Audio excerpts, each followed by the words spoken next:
my Mona Lisa. I have a whole series, but this is the cleanest one. And that's roughly 8.5 foot tall, but you can see the bent legs. Yeah. You can see, we believe possibly it's a female carrying young. It does look like it's carrying something.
We are from Roanoke, Virginia.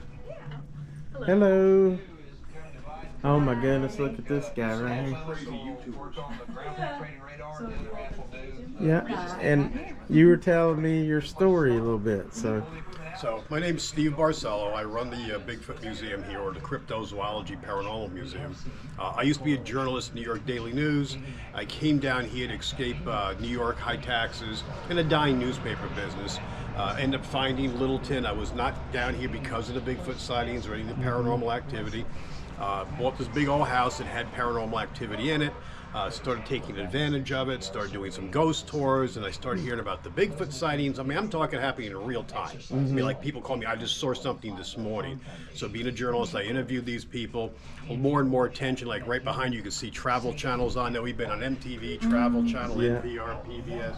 Oh yeah. And actually, I'm going to move over here so I can get you. The sun's coming in this way. Right. And then you can see we have a Bigfoot statue in here. We call him Stinky. I apologize, the TV's on here. I'll kill the sound. So kind of that's how it started. I came down here, next to you know, I took advantage of it. I had people, a couple of commissioners give me a hard time, say, we don't like you. You're making us look stupid talking about Bigfoot. I said, well, I'm just telling the story here. And it was very beneficial to the town, still is. We still get media all the time. So I ran for office. You can see my Bigfoot sign. There's a Bigfoot says. Oh. Bigfoot says, vote Steve Barcelo.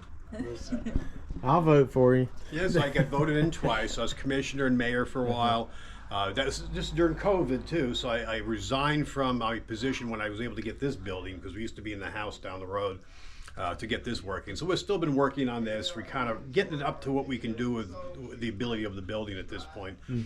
So we'll be here definitely through the summer, and then we'll see if we can hopefully stay in town. But we don't know what the future is going to bring. Yeah, that's the way it's always been. You know, it's been a crazy world the last few years. But welcome to the museum. Look around and awesome. Take lots of pictures. If you got any questions, let me know. And don't forget to go to our YouTube channel under my name, Stephen Barcelo. So. All right. So it's your YouTube's at Stephen Barcelo? Just Stephen Barcelo. Okay. And here you got the QR code here if you want to show that. You can go right to it. Oh yeah, look.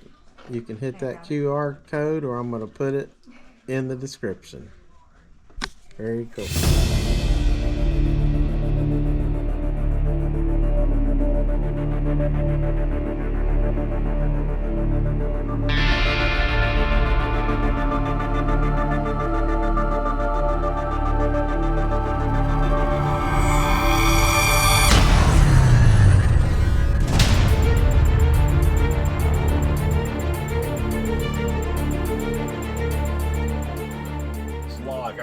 thrown at her car and damaged her vehicle.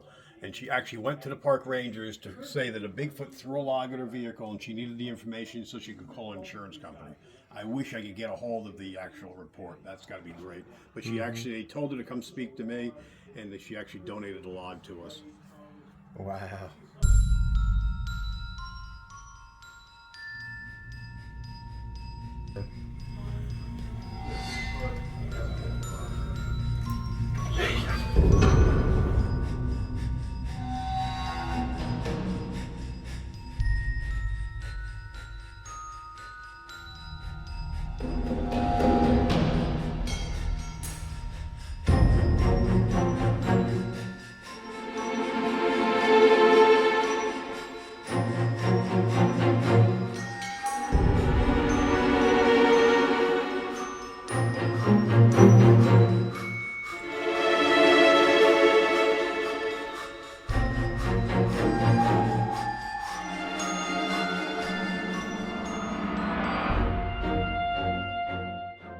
Oh, nice. This is I'm gonna let you guys look around, do shopping, but I'm gonna donate one of our stickers for the good of the vehicle. That's a good heavy duty yes, Oh, nice. absolutely. Thank you. He just gave us a sticker for the vehicle. That's awesome. And she's giving us this map of Medic Mountain State Park and all this. So the circles are the most recent. most recent And here's one, sightings. actually a photo I got with a thermal imager of one a few years back. Oh, wow. Oh, wow. So I've Yeah, had that's multiple nice. sightings. I've been very lucky. This is my Mona Lisa. I have a whole series, but this is the cleanest one. And that's roughly 8.5 foot tall, but you can see the bent legs. Yep. You can see, we believe possibly it's a female carrying a young. It There's a little looks bit, like it's carrying yeah, something something. wrapped around it. Mm-hmm. But I was lucky to get that. that's The really equipment we good. use now is much better. And we've been interviewed by everybody. Like I said, MTV, Travel Channel, NPR, but we've even been interviewed by a puppet. I love it. That's Lenny the cool. puppet. That's Lenny the awesome. puppet. That is awesome. Very I moved down here, like I said, I didn't move down because of the Bigfoot sightings. I found that out after coming down here. I did have an interest in it. I'm from Long Island, New York. There's no Bigfoot sightings on Long Island, although some people claim to see stuff. It's way overbuilt. It's hard to even find wooded areas there at this point.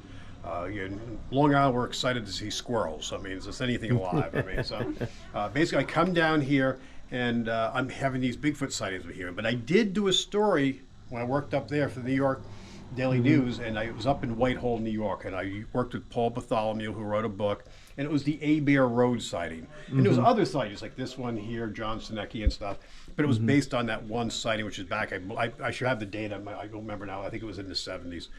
But it's basically, so that's kind of what I was dealing with. I enjoyed it, it was a lot of fun, but came down here once again to retire, and people are coming to me in real time. So Jesse Walker's had a sighting across the street, a retired school teacher, 73 years old. A lot of daytime sightings, and that was 1 o'clock in the afternoon. It started with Tiffany Merrill having a sighting on the same road that's right in front of us here, and that was 5 o'clock in the morning. Then Ebony Bird had a sighting around 4:20 because she was running to try to get the post office box. I mean, so it's just sighting after sighting. I mean, and this is just the ones that I've got interviews of, not to mention all the other ones where I've people have come to talk to me but did not want to be on camera. And we've got deputy sheriffs. I mean, I want to give out too many titles because people can figure out some of the folks. Right. But it's just, dozens and dozens of people having sightings. And then we have the Halawasa Pony tribe down the road, the sightings that go back well over 100 years, Oh, yeah. talking about blue-eyed ones and all this. And I've had multiple sightings. I've twice been able to photographically document the one I showed you with the thermal imager. I have a whole series of images. The one that we show is obviously the best. No trees are in the way. It's the cleanest of the bunch here. But here you can see some of the prints. These are all prints we got, except this is, I wish I cast all of these. This is a double bear print to show Right. the difference. Yeah. Some of these, the toes and dermal ridges are pretty clear. This is one of the guys in our crew. I told you some of the guys, retired police, that George got. And he had multiple prints, but it was a rainy day. By the time I ran down there, unfortunately, only one was salvageable. This is more like a handprint, I guess. We're not sure exactly what that is, but we've given copies of that out to a bunch of people. And the really large one, we have multiples of those. That's the one that's not broken. And that was found, I had a production company out there interviewing me. I was bringing them to a spot where a sighting was like literally days earlier. And as I walk in, all these trees are twisted and snapped. And we were just on this trail, and it's only one side. You go to the other side, nothing's damaged. The canopy's intact. The leaf litter's intact, so it's not a wind shear, it's not a microburst. And there's trees amongst these that are sickly and spindled that aren't broken, and they all look like they were twisted and laid down, like something had a temper tantrum or was marking out an area.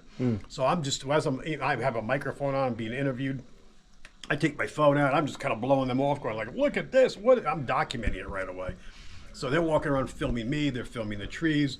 And one of the women that was filming says, come over here, look at this. And she's looking in the leaf litter and sees this massive imprint. So they literally, it's all on my YouTube channel. You have to dig, it's a little bit old. But I go back, you see me crouch down and I clear back the leaf litter and you can see the imprint. Now, we call them blob prints because you're not going to get definition. And I had to leave them there and I had to hike back out to my vehicle. So they don't know where they are. They just came out of Virginia. So they're filming still while I'm not there. And it's kind of funny, they're whispering, go, what if he doesn't come back? We don't know where we are.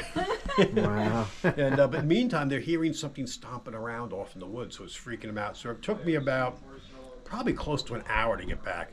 And by the time I get back, I have my backpack, I brought bottles of water and all this stuff. And we set up, so they documented me casting the print. Well, while I was gone, though, they found 2 other prints. I didn't have enough material to do just 2, and the second one was very thin. You can see how big this print up. I used a ton of my material. That's huge. It is. That's crazy.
So this is a wall here about a serial killing story, the Gilgo killing, last however you want to refer to it.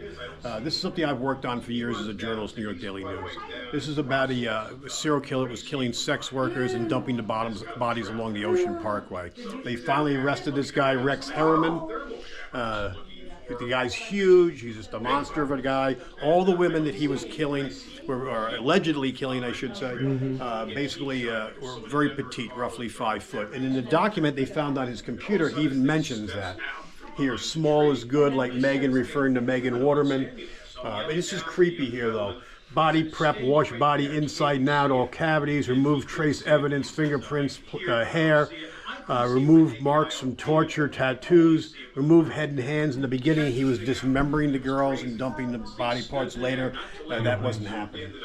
Here are other things like get sleep before a hunt, tired creates problems. I mean, if you just read this, it's just creepy. I'm going to take a picture of that. But this is...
a lot of fun. We had a great time in there.